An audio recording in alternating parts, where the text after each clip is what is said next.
दिया मिट्टी का हो, पीतल का हो, तांबे का हो, सोने का, चांदी का।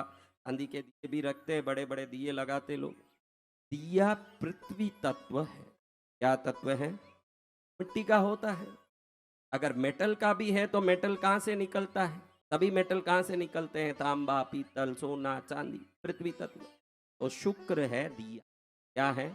पुत्र उत्पत्ति का कारक और ये संसार का जो आधारभूत तत्व है। देखो, विकार रहित पन जिन मुनियों का है, उनको उत्पन्न करने वाली माता भी उनको जन्म देते समय कामोत्तेजित हुई, तभी जाके जन्म हुआ।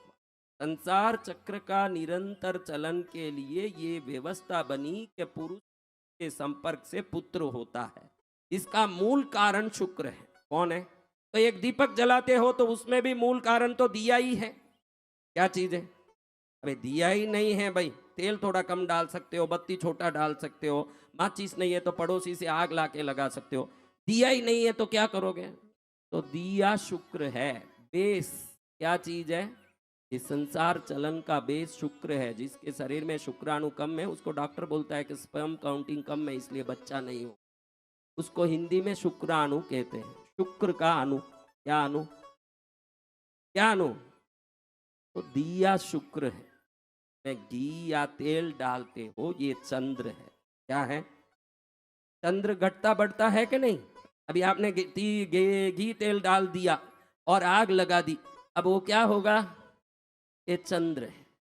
एक दिए में दिया शुक्र है और ये चंद्र है। अंदर जो बत्ती डालते हो वो मंगल है।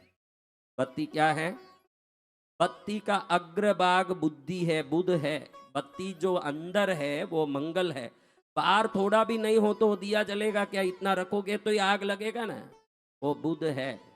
और दिए में जैसे जैसे रोशनी पीली फैलती है, भाई आप तेल का डालो, घी का डालो, कोई भी डालो, रोशनी किस रंग का होगा महाराज? हाँ, वो गुरु है। वो रोशनी क्या है? और रोशनी गुरु है। और बत्ती जलने के बाद जो काला होता है, बत्ती जलते जलते काला होता है, वो शनि है। क्या है? और इस दीपक के नीचे की छाया राहु है। और जहां तक ये दीपक की रोशनी जाती है उसके ऊपर की रोशनी काली जो है वो केतु है। समझ रहे हो आप? नवों ग्रह एक दीपक में निवास करते हैं। जो दीपक जलाता है, दीपक से शुक्र, तेल या घी से चंद्र को, बत्ती से मंगल को, अग्रभाग से बुध को, और रोशनी से गुरु को, उसके काली काली छियाई से शनि को, ऊपर के काड़ा से केतु को, और नीचे दिए के नीचे के अंधेरे से राहु को प्रसन्न करते हैं। यानी एक दीपक जलाओ तो नवग्रह प्रसन्न हो जाए, दीपक जलाने का विधान है। समझ रहे हो? एक दीपक से नवो ग्रह प्रसन्न हो। लेकिन महाराज दीपक क्यों जलाएं महाराज? कैंडल जलाएं तो कितना मजा आए। कैंडल देखो चर्चों में लेके ऐसे खड़े हैं, O Jesus give me my daily bread, I want my life beautiful betterful. ऐसे एक मोमबत्ती लेके प्रार्थना करता। क्या करता है? आप देखे कभी गए चर्च में? हाँ, हर जगह जाने वाले भी हैं, अपनी जगह पर रहने वाले भी हैं। तो कभी देखे होंगे कैंडल लेके लोग खड़े हैं।